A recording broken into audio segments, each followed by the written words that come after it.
ओम तव कथामृतं तप्तजीवनं कविभिरीडितं कल्मषापहं श्रवणमङ्गलं श्रीमदाततं ভুবি গৃণন্তি য়ে ভুরিদা জনাঃ। শ্রী ভগবানের অশেষ কৃপায় আবার আমরা সমবেত হয়েছি শ্রী শ্রী রামকৃষ্ণ কথামৃত থেকে পাঠ এবং আলোচনার উদ্দেশ্য নিয়ে। আমরা অনুসরণ করছি রামকৃষ্ণ কথামৃত উদ্বোধন প্রকাশিত যে কথামৃত তার প্রথম খণ্ড থেকে। বিগত দিন আমরা পড়ছিলাম 2রা মে 1883 খ্রিস্টাব্দ। ঠাকুর বর্ণনা করছিলেন যারা ঈশ্বরের পথে বাধা দেয় তাদের ওপর ক্রোধ, তাকে পাওয়ার এই যে মোড় ফিরিয়ে দেওয়া, 6 রিপুকে মোড় ফিরিয়ে দেওয়ার কীরকমভাবে মোড় ফেরানো যায় সেই সম্পর্কে বলতে গিয়ে ঠাকুর বলছেন যে যারা ঈশ্বরের পথে বাধা দেয় তাদের ওপর ক্রোধ, তাকে পাওয়ার লোভ, আমার যদি করতে হয় তবে তাকে লয়ে, যেমন আমার কৃষ্ণ আমার রাম, যদি অহংকার করতে হয় তো বিভীষণের মতো আমি রামকে প্রণাম করেছি, এ মাথা আর কারু কাছে অবনত করব না। এই ভগবানকে কেন্দ্র করে মাচা অহংকার আনন্দ যা কিছু সব কিছুর মূলে তিনি। এই বোধটা যত তীব্র আমাদের ভেতরে হতে থাকবে তত আমাদের জীবনের পরিবর্তন হবে। তখন জাগতিক জিনিস যা শেষ হয়ে যাচ্ছে সেইটার প্রতি ততটা আকর্ষণ থাকবে না। আগের দিন আমরা একটি ছেলের কথা বলেছিলাম, যে বলেছিল আমার ভীষণ ক্রোধ হয়। আমি তো কিসে ক্রোধ হয়? ভীষণ ক্রোধ হয় আমার মায়ের প্রতি। আমার মা আমাকে ভগবান লাভের পথে যেতে বারবার বাধা দিচ্ছে, তাই আগে বলে কয়ে আসতাম, এখন বলে কয়ে আসি না। বলছি হুগলি জেলায় যাচ্ছি, হুগলি জেলায় খুঁজতে থাকো না কতগুলো আশ্রম আছে। এই বর্ধমানে যাচ্ছি, খুঁজতে থাকো কতগুলো আশ্রম আছে। বাঁকুড়াতে যাচ্ছি, খুঁজতে থাকো কতগুলো আশ্রমে আছে। আচ্ছা, আমারও ক্রোধ বাড়ে, আমারও খুব রাগ হতে থাকে। আলটিমেটলি ছোট্ট ছেলেটা আসতে পারেনি আমাদের এখানে, বারবার বলা সত্ত্বেও ও বারবার বলছিল আসবে, আলটিমেটলি আসতে পারলো না। পরে হয়তো কষ্ট হবে, কারণ আমরা আমাদের সঙ্গে একটি ছেলেকে সাধু হতে আসতে দেখেছি। সে যখন সাধু হতে চলে এলো পিপিটিসিতে, যেদিন চলে এলো বাপ বেটা একই প্রতিষ্ঠানে চাকরি করতেন। ছেলেটি বছর 1.5-2 বোধহয় চাকরি পেয়েছিল। সেই চাকরি থেকে রেজিগনেশন দিয়ে যখন আসছে বাবাকে কোম্পানি থেকেই জানিয়ে দিয়েছিল। এবং যেহেতু ভূতেশানন্দজি মহারাজজিকে ওরা 76 সাল থেকে চেনে, তাই মহারাজের কাছে ওরা চলে এসেছিল। বেলুর মঠে প্রথম আসে এবং বেলুর মঠে এসে ওরা পূজনীয় ভূতেশানন্দজি মহারাজের কাছে জানান। মহারাজ বললেন আমি তো ওর বলতে পারবো না, তোমরা গিয়ে তাকে বলো। প্রথম দিন তো কান্নাকাটি করে হলো না, ছেলেটা কোনো মতেই ফিরল না। দ্বিতীয় দিন অনেক কাণ্ড করে আলটিমেটলি নিয়ে চলে গেল ছেলেটিকে। এর অনেক বছর বাদে, এটা বলছি 1994 সালের ঘটনা। 96 সালে আমি দুর্গা পুজো করতে গেছি বারাসাতে। সেখানে সে বছরে নবমী এবং দশমী একদিনেই পড়েছিল। খুব দ্রুত নবমী শেষ হয়ে গেছে, হোম করে আবার ঘরে যেতে হচ্ছে, স্নান করে ফিরে এসে দশমীর পূজা করতে হবে। যখন যাচ্ছি তখন দেখছি যজ্ঞের কলা নেয় না, সেরকম যজ্ঞের কলা নিতে ভদ্রমহিলা এসেছেন, আর ভদ্রমহিলাকে সবাই চোর ভেবে চিৎকার করছেন। ভদ্রমহিলাকে দেখে আমার বড় পরিচিত মনে হচ্ছে, কিন্তু তখন আর ওসব নিয়ে দাঁড়ানো চর্চা করার সময় ছিল না। ফিরে চলে এলাম, আরতিতে চলে এলাম। তারপরে আমি তো পরের বছর ওখানে পোস্টিং হয়, আবার সেই ছেলেটির সঙ্গে দেখা, তার বাবার সঙ্গে দেখা। ছেলেটি এখন পাড় মাতাল হয়ে গেছিল, বাবা মাকে ধরে পিটাতো, এটাই তার প্রতিশোধ। আমি তাকে বললাম, যখন একদিন ওর বাবা এসে বললেন যে এরকম করে, ও মাঝে মাঝে আমার কাছে আসতো, ওকে বললাম যে তুমি যেটা করছো তোমার গুরুর অবমাননা হচ্ছে। তেশানজি তোমার গুরু, তিনি কি তোমায় এই শিক্ষা দিয়েছেন যে তুমি তোমার বাবাকে ধরে মারধর করবে, মাতলামি করবে? এই শিক্ষা কি তুমি তোমার গুরুর কাছ থেকে পেয়েছো? এটা তো তুমি পাওনি, তাহলে তুমি কেন তোমার গুরুর অবমাননা করছো? তারপর থেকে আর ছেলেটার সঙ্গে কখনো আমার দেখা হয়নি। ওর বাবা আমাকে বলেছে দেখছি যদি ছেলেটা সাধু হয়ে যেত অন্তত ভালো থাকতো, ছেলেটা হয়তো আমাদের কাছে থাকতো না, কিন্তু অনেকের কাছে থাকতো। এই ক্রোধ যদি করতে হয় সেই সব মানুষদের বিরুদ্ধে ক্রোধ করতে হয় যারা আমাকে ঈশ্বরের পথে ভগবানের পথে যেতে বাধা দেয়। তাকে পাওয়ার ইচ্ছা, লোভ যদি করতে হয় তাকে পাওয়ার ইচ্ছা, তিনি ভিন্ন, আর তার চেয়ে নিচে আর কাউকে পাওয়ার ইচ্ছা করব না। আমার যদি করতে হয় ভগবত সম্বন্ধীয় আমার করতে হয়। আমি এই সম্পদে সম্পদশালী, আমি অমুকের বংশধর বলতে আমরা সবসময় বলি আমাদের পরম গুরু, পরম পরাপর গুরু হলেন তোতাপুরী, তার বংশধর হলেন রামকৃষ্ণপুরী, তার শিষ্য হলেন শারদানন্দপুরী, তারপরে তার শিষ্য হলেন দেশানন্দপুরী এবং তার শিষ্য আমি। একটা পরম্পরা, শঙ্করাচার্যের পরম্পরাকে ধরে রেখেছি। এই পরম্পরার প্রতি শ্রদ্ধা, এই পরম্পরার প্রতি অহংকার আমাদের থাকা দরকার। আর যদি করতে হয় বিভীষণের মতো, আমি তার পায়ে মাথা নত করেছি, আমি আর কোনো কারুর পায়ে মাথা নত করব না। এই জগৎকে আমাদের দীক্ষার সময়, আমি এটা সবসময় বলে থাকি, আমাদের দীক্ষার সময় একটা পবিত্র বস্তু আমাদের মাথায় ছুঁয়ে দেওয়া হয়, হয় সেটা মায়ের অস্থি, নাহলে সেটা ঠাকুরের অস্থি। ঠাকুরেরই ছোঁং আর মার ছোঁং দুটোই একই। অথচ আমরা কখনো যখন বিপদে পড়ি, কখনো একবার ভাবি না আমরা সেই পরশ পাথরের স্পর্শে আমরা সোনা হয়ে গেছি। কোনো বিপদ আমাদের স্পর্শ করতে পারে না, কোনো বিপদের ক্ষমতা নেই আমাদের খারাপ কিছু করে। অতএব এ বিষয়ে আমাদের খুব পরিষ্কার একটা ধারণা থাকা দরকার।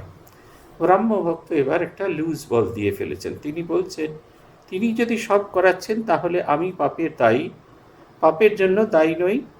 শ্রীরামকৃষ্ণ বলছেন, দুর্যোধনও এই কথা বলেছিল, ত্বয়া ঋষিকেশ হৃদিস্থিতেন যথা নিযুক্তোস্মি তথা করোমি। ঋষিকেশ আমার হৃদয়ের মধ্যে প্রতিষ্ঠিত আছেন, তিনি আমাকে যেরকম কাজ করান আমি সেরকম করে করি। বলছেন, এবার ঠাকুর বলছেন এই অবস্থাটা কার হয়? বলছেন, যার ঠিক বিশ্বাস ঈশ্বর কর্তার আমি অকর্তা, তার পাপ কার্য হয় না। যে নাচতে ঠিক শিখেছে তার বেতালে পা পড়ে না। এটা হচ্ছে কথা।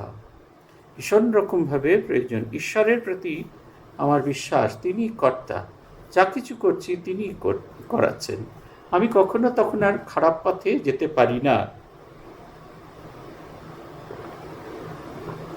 কোনো অবস্থাতেই আমি আর খারাপ দিকে যাওয়ার মতো অবস্থাতে থাকি না। এই বোধটা আমাদের মধ্যে জাগ্রত হওয়া ভীষণ জরুরি।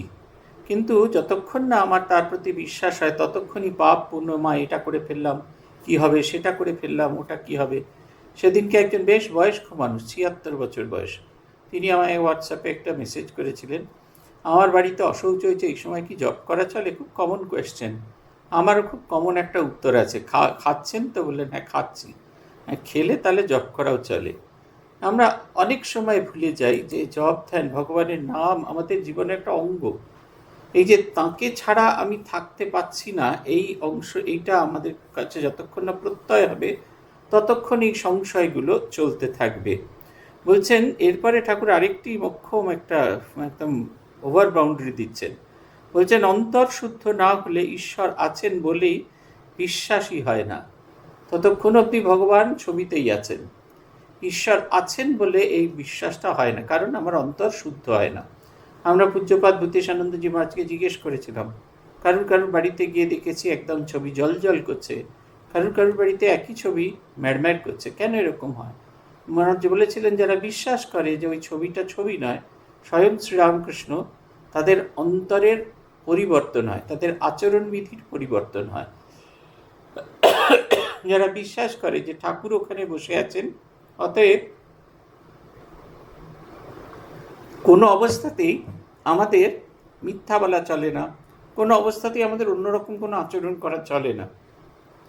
আপনা আপনি তার ভেতরের অন্তরের পরিবর্তন হতে থাকে, এবং অন্তর যত পবিত্র হতে থাকে তত তার বিশ্বাস হতে থাকে তিনি ভিন্ন আর কেউ করেন না। একটি ছেলে সঙ্গে আমার যোগাযোগ আছে, এই জাগতিক হিসাবে একটু সকলেই বলে তাকে তার কাটা, কিন্তু তার সঙ্গে কথা বলে আমার ভারী আনন্দ হয়। ছেলেটি বিয়ে থা করেনি, ইনভেস্টমেন্ট ম্যানেজার হিসেবে কাজ করে, এবং অদ্ভুত রকমের তার চেহারার পরিবর্তনটা আমি দেখতে পাচ্ছি। তিনি আমাকে ভারী সুন্দর কালকে একটা কথা বললেন, জানেন তো মহারাজ, আমি খুব বিশ্বাস করি যে ভগবান আমাদের ভেতর দিয়ে, আমাদের মধ্যে দিয়ে কাজ করেন। সবসময় অনেক কাজ করতে গিয়ে মনে হয় যে এটা আমার দ্বারা হবে না, ওটা আমার দ্বারা হবে না, পরে দেখি সেইটা আমার দ্বারাই হয়েছে। আমার দ্বারা কী করে হলে? তো আমার শক্তিতে হয়নি, আমার তো প্রথমে বিশ্বাস ছিল না, কিন্তু আমার বিশ্বাস এইটি ছিল যে শ্রীরামকৃষ্ণ আমাকে এটির পারে নিয়ে যাবেন। বলছেন, তাকে যত দেখছি, যত সময় পেরিয়ে যাচ্ছে, তাকে যত দেখছি, যত তার ভেতরে পবিত্রতা বাড়ছে দেখছি, ভগবানের প্রতি অদ্ভুত বিশ্বাস, ভক্তি, ভালোবাসা তার ভেতরে তৈরি হয়েছে। ঠাকুর বলছেন, অন্তর শুদ্ধ না হলে ঈশ্বর আছেন বলেই বিশ্বাস হয় না। ঠাকুর উপাসনা গৃহে সমবেত লোকগুলিকে দেখিতেছেন ও বলিতেছেন, মাঝে মাঝে এরূপ একসঙ্গে ঈশ্বর চিন্তা বা তার নাম গুণকীর্তন করা ভালো। আমাদের যে ভক্ত সম্মেলনগুলো হয় তার মূল কথাই হচ্ছে এইটি, একত্রিত সমবেতভাবে সাধন ভজন জপ ধ্যান এবং তার নাম গুণকীর্তন করা।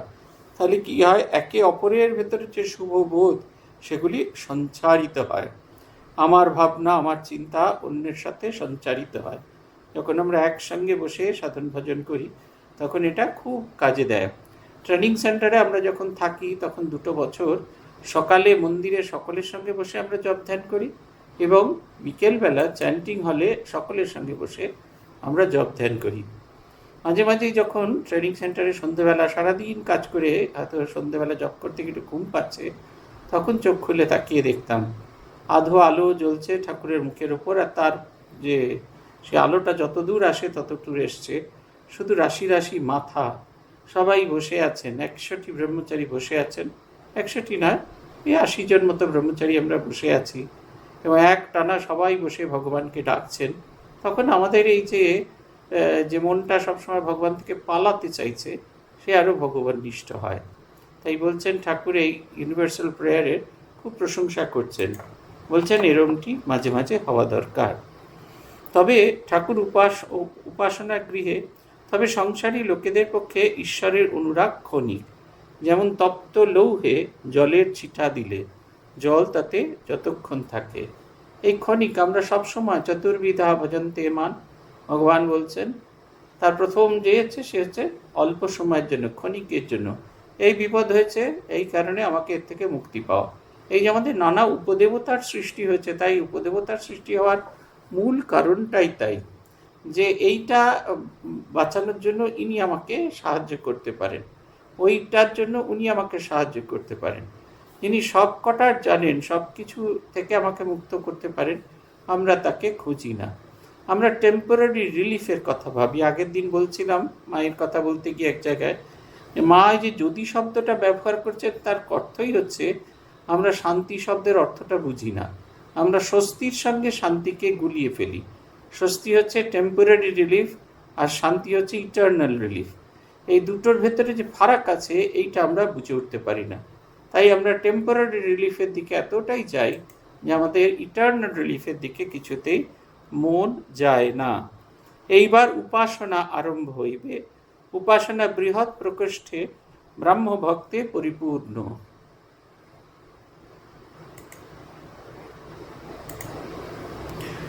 উপাসনা বৃহৎ প্রকোষ্ঠে ব্রহ্মভক্তে পরিপূর্ণ হইল।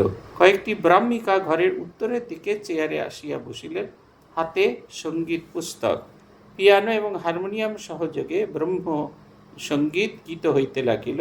সঙ্গীত শুনিয়া ঠাকুরের আনন্দের সীমা রইল না। ক্রমে উদ্বোধন, প্রার্থনা, উপাসনা। বেদিতে উপবিষ্ট আচার্যগণ বেদ হইতে মন্ত্রপাঠ করিতে লাগিলেন। ওম পিতা নোসি পিতা নাবোধি, নমস্তে অস্তু মা মা হিংসি। তুমি আমাদের পিতা, আমাদের সদ্বুদ্ধি দাও, তোমাকে নমস্কার, আমাদেরকে বিনাশ করিও না। এটা একটা ভয় আমাদের সবসময় থাকে। ভগবান সম্বন্ধে ব্রহ্মভক্তদেরও এই ভয়, ভগবান যদি আমাদের আপনার হন তাহলে তিনি কেন বিনাশ করবেন, তিনি কেন রুষ্ট হবেন। অনেকে বলেন না অমনটা করবেন না, দেবী রুষ্ট হবেন। দেবী কেন রুষ্ট হবেন? দেবী তো মা, মা কি কখনো সন্তানের ওপর রুষ্ট হতে পারেন? সন্তান কাজ করতে গিয়ে তার ভুল হতেই পারে, কিন্তু আমরা সাধারণ মানুষ রুষ্ট হই মানুষের প্রতি। ভগবান আমাদের প্রতি এতটুকু রুষ্ট হন না, তার সবসময় তার কল্যাণ ও শক্তি রয়েছে। আমার মাঝে মাঝে ঠাকুরের সহ্য শক্তি বলে মনে হয় না। ঠাকুর যে ঈশ্বর স্বরূপ, তিনি যে স্বয়ং ঈশ্বর, এইটা স্বামী বিবেকানন্দ তার সঙ্গে যে যে কাণ্ড করেছেন এগুলোকে একটা একটা করে যদি পর্যালোচনা করা যায় তাহলে বুঝতে হবে তার কি অসম্ভব, কি ধৈর্য ছিল, কি ক্ষমাশীল দৃষ্টি ছিল। একটার পর একটা, তার স্থূল শরীর থাকাকালীন তো বটেই, পরে পাওহারি বাবার কাছে গিয়ে যে ঠাকুরের যে সম্পর্কে স্বামীজি লিখছেন না, ছলো ছলো চোখে ঠাকুর তাকিয়ে আছেন, ওই যে কি অদ্ভুত কৃপা, কি অদ্ভুত ভালোবাসা। ওইটির কথা আমরা যত মনে করতে পারি, যত আমরা গভীরে ওইটিকে নিয়ে চিন্তা করতে পারি, তাহলে আমরা ভগবানের এই কৃপার রূপটি দেখতে পাই। তখন আমাদের মনে হয় যে তিনি সর্বাবস্থায় আমাকে গ্রহণ করবেন, তিনি আমার আপনার জন, তিনি কোনো অবস্থাতে আমাকে পরিত্যাগ করবেন না, সর্বাবস্থায় তিনি আমাকে গ্রহণ করবেন। তারপরে বলছেন, ব্রহ্মভক্তেরা সমস্যারে আচার্যের সহিত বলিতেছেন, ওম সত্যম জ্ঞানম অনন্তম ব্রহ্ম আনন্দম রূপম অমৃতম যদ বিভাতি শান্তম শিবম অদ্বৈতম শুদ্ধম অপাপবিদ্যম।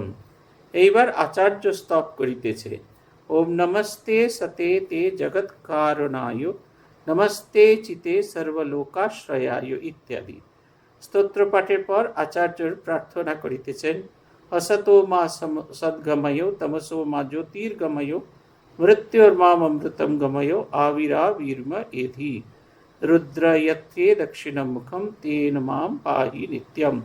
অসৎ হইতে মোরে সৎপথে লাও, জ্ঞানের আলোক জেলে আঁধার ঘুচাও, মরণের ভয়ে যাক সংকাহারও দেখা দিয়ে ভগবান। ভুলে গেছি পুরোটা। করুণা আশিস ঝড় রুদ্র শিরে চিরদিন থাকো মোর হৃদয় জুড়ে। ঠিক এইটা। এই যে আপনারা যদি ব্রাহ্ম সমাজের প্রার্থনা দেখে থাকেন তাহলে দেখবেন ব্রাহ্ম সমাজের প্রার্থনা আসলে বেশিরভাগ ক্ষেত্রে পণ্ডিত তো এরা লিখতেন বেশি। লেখার তিনটে ভাগ আছে। একটা হচ্ছে প্রস্তাবনা, এই যে আছে সেটা হচ্ছে প্রথম হচ্ছে প্রস্তাবনা থাকে, তারপর সেটার ব্যাখ্যা থাকে এবং তারপরে একটু একটু করে এগোতে থাকে। যেখানে আছে উদ্বোধন, প্রার্থনা এবং উপাসনা। প্রথমে কেন সমাবেত হয়েছি সেইটা সম্পর্কে বলা হয়, তারপরে এই যে পথ যাওয়ার জন্য এই আমাদেরকে একত্রিত, মনটাকে একত্রিত করার জন্য প্রার্থনা, আর এবং শেষকালে উপাসনা। সব পদ্ধতিতেই দেখবেন উপাসনা অনেকটা গর্ভমন্দিরের ঠাকুরের মতো, তাকে দেখতে গেলে একটু সময় লাগে। যেরকম আপনার মন্দিরে গেলেই আপনি সঙ্গে সঙ্গে ভগবানকে দর্শন করতে পারেন না, আপনাকে একটু সময় লাগে। আপনাকে প্রথম গেট পেরোতে হয়, নট মন্দির পেরোতে হয়, গর্ভমন্দিরের কাছে গিয়ে দেখলে তবে দেবতাকে দর্শন করতে হয়। সাধন ভজনের ক্ষেত্রেও তাই। এটা করা হয় কেন না, আমার যে মনটা ছড়িয়ে আছে সেই মনটাকে একত্রিত করবার জন্য। ভগবানকে যখন দেখব তখন একত্রিত হয়ে দাঁড়াতে হবে। আমার মনে আছে তিরুপতি বালাজি দর্শন করতে গেছি, নিয়ার অ্যাবাউট 3.5 hours দাঁড়িয়ে আছি। কোথাও কোথাও বসার জায়গা আছে, লম্বা বেঞ্চ আছে, বসে আছি, বিরক্তি হচ্ছে, সব হচ্ছে। কিন্তু যখন দর্শন করলাম তখন মনে হলো এই যে দীর্ঘ সময় দাঁড়িয়েছিলাম, এই দীর্ঘ সময় দাঁড়িয়ে থাকাটা খুব জরুরি ছিল। কারণ এই দীর্ঘ সময়টা ধরে না দাঁড়িয়ে থাকলে এত জপ করার সুযোগ হতো না, প্রার্থনা করার সুযোগ হতো না, মনটা তাকে দেখার জন্য এরকম আকুল হতো না, পাগল হয়ে উঠতো না। তাকে যখন দেখতাম তখনও বোধহয় এইভাবে তাকে উপলব্ধি করতে পারতাম না। এই তিনটে জিনিস আছে, উদ্বোধন, তারপরে প্রার্থনা, তারপরে উপাসনা। এই উপাসনা চলাকালীন এই গীত হয়, তার আগে গান হয় না। আপনারা যারা দেখেছেন ব্রাহ্ম সমাজীদের উপাসনা তারা খুব ভালো করে এগুলো জানবেন। আমার নিজের ব্যক্তিগত অভিজ্ঞতা আছে, কারণ পূজনীয় মেনকা ঠাকুর তিনি ব্রাহ্ম ছিলেন। আমাকে তিনি ট্যাঁকে করে বহুবার মাঘ উৎসবে নিয়ে গেছেন, এবং তার শরীর চলে যাওয়ার পর যে 13 দিন আমাদের যেরকম মর্নিং হয় শোকের সময়, সেই 13 দিন কীরকম 13 রকমের উপাসনা হয় সেটা আমরা দেখেছি কাছ থেকে। রোজ আচার্য আসতেন ব্রাহ্ম সমাজ থেকে, আমরা গাইতাম, কিন্তু এই 3টি ভাগে ভাগ করা। উদ্বোধন, প্রার্থনা রোজ একই কথা বলতেন যে মহিষী মেনকা ঠাকুর ব্রহ্মলোকগত হইয়াছেন এবং তাহার উদ্দেশ্যে, তাহার স্মৃতির উদ্দেশ্যে আমরা এই উপাসনা, এই প্রার্থনা সভায় সমবেত হইয়াছি, এই কথাটা রোজ বলতেন।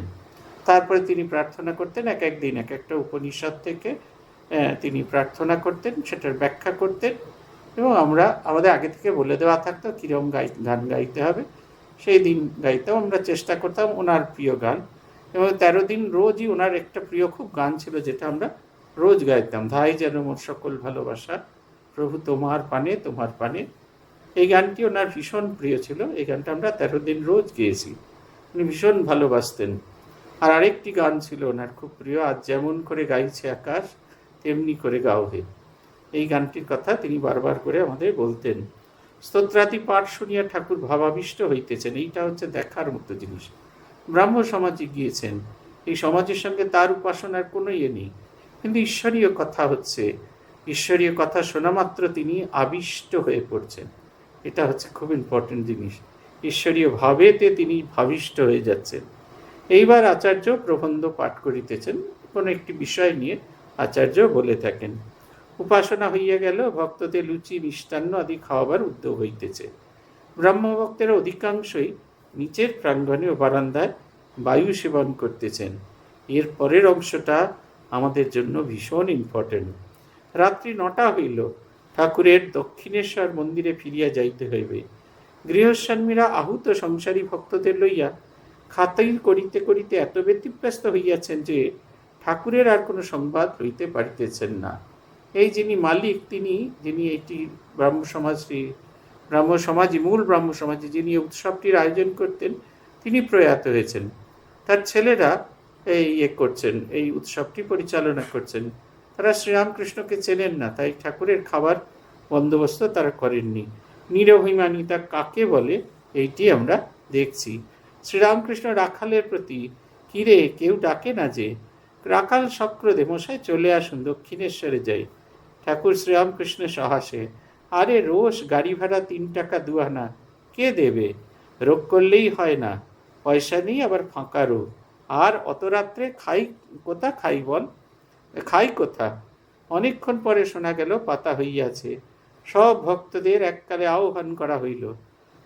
সেই ভিড়ে ঠাকুর রাখালের প্রভৃতির সঙ্গে দোতলায় জলযোগ করিতে চলিলেন।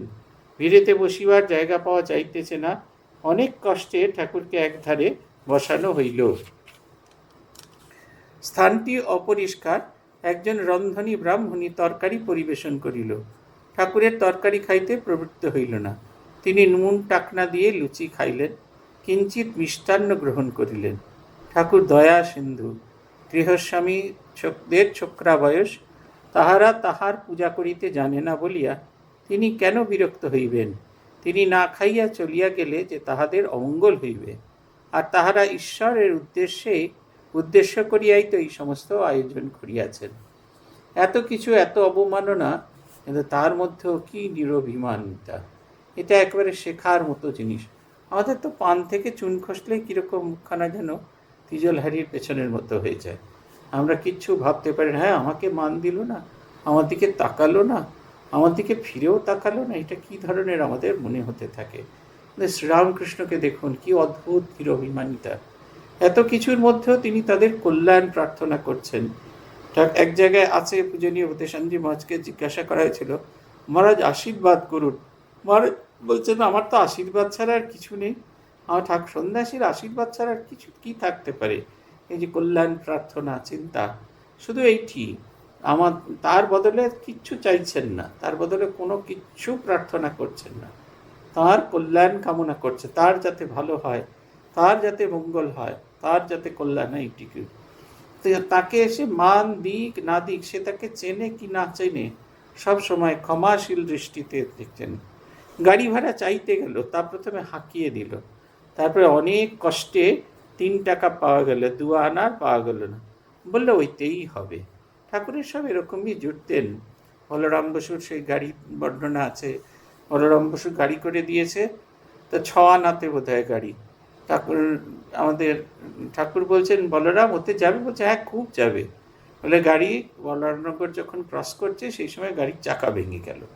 তারপরে সেই চাকাটাকা সারিয়ে আবার যখন যাওয়া হলো, তখন সে ঘোড়া আর যেতে চায় না। সপ করে মারলে সে খানিকটা দৌড়ায়, আবার গিয়ে থেমে যায়। আবার সপ করে মারলে তবে খানিকটা দৌড়ায়, আবার থেমে যায়। এই করে করে ক্রমাগত কষ্ট করতে করতে আলমবাজারে এসে উপস্থিত হলেন। তারপর আলমবাজার থেকে দক্ষিণেশ্বর ঠাকুর হাঁটতে হাঁটতে দক্ষিণেশ্বরে ফিরে এলেন। শ্রীরামকৃষ্ণের এই যে কোমল শরীর, তার দুর্বল শরীর, তার সুস্বাস্থ্যের অধিকারী তিনি কোনো কালেই ছিলেন না। কিন্তু তথাপি এই যে ভালোবাসা আমাদের জন্য, আমাদের জগৎ কল্যাণের জন্য, জীবকে শিক্ষা দেওয়ার জন্য, যে জগতে যদি আচার্যের আসন গ্রহণ করতে চাও, তাহলে এই নিরভিমানিতা, এইটি আমাদের যেন শরীরের, আমাদের মনের যেন অংশ হয়। শ্রীরামকৃষ্ণ হরি কীর্তনানন্দে হরিদাসী ভক্তি প্রদায়িনী সভায় ও রামচন্দ্রের বাটিতে। ঠাকুর শ্রীরামকৃষ্ণ কলিকাতায় কাঁসারিপাড়া হরিভক্তি প্রদায়িনী সভায় শুভাগমন করিয়াছেন। রবিবার 31শে বৈশাখ, শুক্লা সপ্তমী, 13ই মে 1883 খ্রিস্টাব্দ। আজ সবার বার্ষিক উৎসব হইয়াছে। মনোহর সাঁই এর কীর্তন হইতেছে। মানের পালা গান হইতেছে। সখীরা শ্রীমতীকে বলিতেছেন, মান কেন করলি? তবে তুই বুঝি কৃষ্ণের সুখ চাস না? শ্রীমতী বলছেন, চন্দ্রাবলীর কুঞ্জে যাবার জন্য নয়। সেখানে যাওয়া কেন? সে যে সেবা জানে না। এ দেখুন, আমরা যাকে ভালোবাসি তাকে আমাদের হাতের মুঠোর মধ্যে করে নিতে চাই।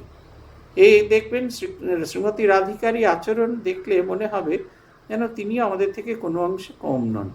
তিনিও শ্রীকৃষ্ণ চন্দ্রাবলীর কুঞ্জে গিয়েছে বলে অভিমান করছেন, তা কিন্তু নয়। দেখুন, কথা বলে শুনলে দেখুন, বলছেন কেন অভিমান করব না, কারণ সে তো ভগবানকে কেমন করে সেবা করতে হয় সেটাই জানে না।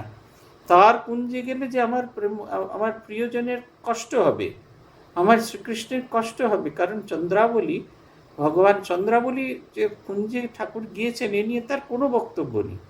চন্দ্রাবলী শ্রীকৃষ্ণের সেবা করতে জানে না, শ্রীকৃষ্ণের কষ্ট হবে, তার প্রিয়জনের কষ্ট হবে, এই ভেবে তার চন্দ্রাবলীর উপর রাগ হচ্ছে, এই ভেবে তিনি শ্রীকৃষ্ণের উপর মান করছেন। কি সুন্দর দৃষ্টিভঙ্গিটা।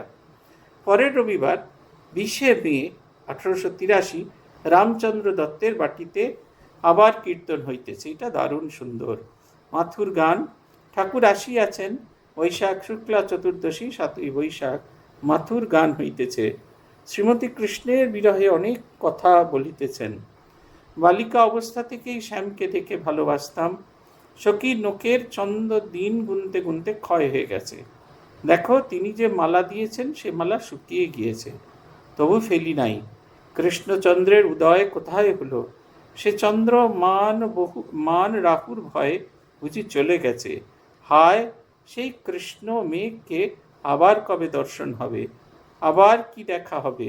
মধু প্রাণ ভরে তোমায় কখনো দেখিতে পাই নাই। একে দুটি চোখ, তাতে নিমিক, তাতে বারিধারা। তার শিরে ময়ূরের পাখা যেন স্থির বিজলি। ময়ূরগণ সেই মেঘ দেখে পাখা তুলে নৃত্য করত। সখী, এ প্রাণ তো থাকিবে না, রেখো দেহ তমালের ডালে, আর আমার গায়ে কৃষ্ণ নাম লিখে দিও। কি অপূর্ব কথা! মাথুর কীর্তন হলো সেই কীর্তন। শ্রীকৃষ্ণ যখন বৃন্দাবন ছেড়ে চলে গেলেন, তখন বৃন্দাবনে শ্রীকৃষ্ণের বিরহে শ্রীমতী রাধিকা যে কীর্তন করেছিলেন, সেই কীর্তনকে মাথুর কীর্তন বলা হয়। মূলত প্রতি পদে শ্রীকৃষ্ণের প্রতি তার যে বিরহ, সেটির কথা বলা হয়। বলছেন যে আঙুলের নখ আমাদের আমাদের কি সুন্দর হয়ে যাওয়া নেল কাটার পর তারপর একটা কি সেই ঘষা জিনিস থাকে, সেইটা দিয়ে নেল ফাইলার দিয়ে আমরা নখটাকে ঘষে করে ফেলি, তাতে নখটা শার্প থাকে না। বলছে আমার নখ সব ক্ষয়ে গেছে। কি ক্ষয়ে গেছে? শ্রীকৃষ্ণ আজ নেই, শ্রীকৃষ্ণ কাল নেই, শ্রীকৃষ্ণ পরশু নেই। এই অদর্শনের দিন গুনতে নখের মাথাগুলো ক্ষয়ে গেছে। তিনি যে মালা পরিয়ে গিয়েছিলেন, সেই মালা ফেলে দিইনি, শুকিয়ে গেছে, কিন্তু সেই মালা তার কথা আমাকে মনে করিয়ে দিচ্ছে। তিনি বোধহয় সেই হারিয়ে গিয়েছেন, অন্ধকারের ভেতরে হারিয়ে গিয়েছেন। কবে তার সেই ঘন কালো মেঘ দেখতে পাবো? কবে তাকে দেখতে পাবো? বলছে, তাকে তো দেখতে পেয়েছিলে, তাহলে তাকে দেখতে পাওয়ার জন্য আকুতি কেন? বলছে, না, তাকে যখন দেখতে পেয়েছিল তখন তাকে ভালো করে দেখা হয়নি। কেন দেখা হয়নি? বলছেন তার কারণ হচ্ছে, একে তো দুটি চোখ তাতে নিমিক, হাঁ করে তাকিয়েছে, তার রূপ দর্শন করছি, চোখের পাতা পড়ছে না, তাকে তো দেখা না, একভাবে তাকে দেখছি। এইটা হচ্ছে প্রথম কথা। দুই হচ্ছে বাড়িধারা, তাকে দেখে প্রেমাশ্রুতে চোখ ভরে গেছে, ফলে তার যে অপরূপ রূপ সেটি আমার দর্শন করা হয়নি, আস্বাদনই করা হয়নি তিনি কেমন। আর কেন? আর ময়ূরের পাখা, ময়ূরের পালক তার চূড়াতে রয়েছে। এছাড়া ময়ূর তার পাখা বিস্তীর্ণ করে ভগবানের মাথার উপর চেয়ে রেখেছেন। তারাও শ্রীকৃষ্ণের ঘন কালো রূপটি দেখে, তারা সেই ময়ূর যেরকম ঘন কালো মেঘ দেখলে পাখা বিস্তার করে নাচে, তারাও সেরকম হয়ে আছে। তার এত রূপ, সেই সব দেখতে গিয়ে ভগবানকে ভালো করে দেখা হয়নি। এইটা আমাদের মনের ভেতরে একটা খুব বড় জিনিস। যখন আমাদের কাছে আমাদের গুরুরা থাকেন, তখন এত কিছু থাকে যে আমাদের গুরুদের ভালো করে দেখা হয় না। যখন তারা চলে যান, তখন মনে হয় আবার যদি দেখা হয় তাহলে ভালো করে দেখব, খুব ভালো করে কাছে গিয়ে দেখব, চোখের তলাটা দেখব, কানের পাটা দেখব, মুখখানা দেখবো, কেমন করে তিনি কথা বলেন দেখবো, কিরকম করে ঘাড় ঘোরান তাকে একবারে খুঁটিয়ে খুঁটিয়ে দেখবো। বলছেন শুধু এইখানে নয় সখী, এ প্রান্ত থাকবে না যে কৃষ্ণ বিরহে যে শরীর, এ থাকবে না। তাহলে কি করব? বলছেন রেখো দেহে তমালের ডালে, তমালের গাছের ডালের ডাল হচ্ছে কালো রঙের, সেই কৃষ্ণের সঙ্গে, সেই কালো রঙের সঙ্গে একীভূত হয়ে আমাকে সেইখানে রেখো, আর সারা গায়ে কৃষ্ণ নাম লিখে দিও। এই অনেক বছর বাদে এই আমার খুব দেখার ইচ্ছে ছিল, মরিব মরিব সই নিশ্চয় মরিব গান কত বছর আগে শুনেছি। সেইখানে আছে রাখিও তমাল, তমাল তরুতে শরীর তমাল বৃক্ষে রাখে। তমাল গাছ দেখতে কেমন এটা দেখার আমার খুব ইচ্ছা ছিল। এই মালদাতে গেলাম, সেখানে গিয়ে দেখলাম যেখানে রূপ সনাতনের সঙ্গে শ্রীকৃষ্ণ চৈতন্যের দেখা হয়েছিল, সেই জায়গাটাতে দুটো গাছ আছে, কেলি কদম্ব আছে আর ওই তমাল বৃক্ষ আছে। তমাল একবারে কালো, সেই গাছটার গায়ের রং, সব গাছই ব্রাউনিশ কালার হয়, কিন্তু একবারে কুচকুচে কালো, এরকমটি দেখিনি। শ্রীকৃষ্ণের বিরহে শ্রীকৃষ্ণ যেন সেই অঙ্গ শোভাকে প্রকাশ করছে, তখন মনে হচ্ছে সত্যি সত্যি এই গাছের ডালে যদি ফেলে রাখা হয়। আরেকটা কি, সেই গাছের আকারটা ছোট হয় আর এরকম ছড়িয়ে রাখা মতো, যেন শ্রীকৃষ্ণকে বসে সেখানে যেন তিনি কৌচের মতো বসতে পারেন, এরকম সুন্দর। বলছেন শ্রীমতী রাধিকা বলছেন যে আমার শরীর চলে গেলে ওই তমাল বৃক্ষেতে দেখবো, তার এই কালোর যে রং, শ্রীকৃষ্ণের গায়ের রং কালো, তমাল গাছের গায়ের রঙও কালো, সেই কৃষ্ণ বর্ণের কৃষ্ণ সুধা আমি পান করব। শ্রীরামকৃষ্ণ বলছেন তিনিও তার নাম অভেদ, তাই শ্রীমতী এইরূপ বলছেন, যেই রাম যেই নাম সেই নাম। ঠাকুর ভাবাবিষ্ট হইয়া মাথুর কীর্তন গান শুনিতেছেন, গোস্বামী কীর্তনিয়া এই সকল গান গাইতেছেন। আগামী রবিবার দক্ষিণেশ্বর মন্দিরে ওই গান হবে, তাহার পরের শনিবার আবার অধরের বাড়িতে এই গান হবে। ভেবে দেখুন, কোথায় দক্ষিণেশ্বর, কোথায় কলকাতায় রামচন্দ্রের বাড়ি, আর কোথায় অধরের বাড়ি। এক টানা শ্রীরামকৃষ্ণ আসছেন। তার নিজের সুখ, শারীরিক অসুস্থতা, শারীরিক অসুবিধা সব কিছু উপেক্ষা করে তারা এইগুলো করেছেন। আমার মাঝে মাঝে ঠাকুরের ওপর খুব রাগ হয়, কারণ ঠাকুরের কারণে আমাদেরও মাঝে মাঝে খুব বিপদে পড়তে হয়। কালকেই খুলনা থেকে একদল ভক্ত লিখেছিলেন, তারা রাত্রিবেলা ক্লাস করবেন। রাত্রিবেলা কি ক্লাস করার সময়? 9টার পরে তারা ক্লাস করবেন। 350 ভক্ত আছে, বলছে আমরা কি শুনবো না ভগবানের কথা? ঠাকুর এবং মা এইখানে অব্দি ঠিক ছিল, তারপর বলছেন ঠাকুর ও মা ভক্তদের কল্যাণের জন্য কত কষ্ট করেছেন, আপনারা একটু রাত্রিরে ক্লাস করতে পারবেন না? সত্যি খুব এক্স্যাক্ট। আমার তখন ঠাকুরের ওপর খুব রাগ হচ্ছিল। কি প্রয়োজন ছিল এই দক্ষিণেশ্বর থেকে ছুটে ছুটে আসা? আমাদের উপর একটা অদ্ভুত চাপ তৈরি হয়েছিল। আমি তাই বললাম, ক্ষণে নিজের স্বার্থ সিদ্ধির জন্য শ্রীরামকৃষ্ণ শ্রীমা সারদা দেবীর নাম করবেন না, কারণ এগুলোর আদর্শ আমরা তাকে ছুঁয়ে ছোঁয়ার চেষ্টা করছি। এটি গিরি শিখর, আমরা গিরির মাঝখানে দাঁড়িয়ে আছি, লক্ষ্য সেইখানে পৌঁছে যাওয়ার। যখন পৌঁছে যাব তখন আর এই আত্মসুখ, শরীরের অসুস্থতা, রবিবার কেন করব, অন্ধকার হয়ে যাবে, আশ্রমে ফিরবো কি করে, এই বোধগুলো তখন অপসৃত হয়ে যাবে। যখন শ্রীরামকৃষ্ণের ভাবে একেবারে সম্পূর্ণ ভাবিত হয়ে যাব, তখন এটি হবেই হবে। আমি নিজে দেখেছি, জানেন তো, যাদেরকে খুব কাছ থেকে দেখেছি, যাদের এমনি দেখেছি এখন তারা গুরু হয়ে গেছেন, তাদের সকলকে খুব কাছ থেকে দেখে এইটি অন্তরে অনুভব করেছি। শ্রীরামকৃষ্ণের স্পর্শ বা শ্রীরামকৃষ্ণের মূর্তি যখন হয় মানুষ, তখন তার ভেতরে একটা আমূল পরিবর্তন হয়ে যায়। এই পরিবর্তনটুকু হবেই। আজকে বুধবার, আবার আগামী শনিবার আপনাদের সঙ্গে দেখা হবে বাংলাদেশে দিনাজপুরের ক্লাসে। ততদিন অবধি এই পর্যন্ত। ওম নিরঞ্জনম নিত্যম অনন্তরূপম ভক্তানুকম্পাধৃতবিগ্রহম বৈ ঈশাবতারম পরমেশমিত্যম তং রামকৃষ্ণম শিরসা নমামি। ওম শান্তি, ওম শান্তি, ওম শান্তি। हरि ओम तत्सत्। श्री रामकृष्णार्पणमस्तु।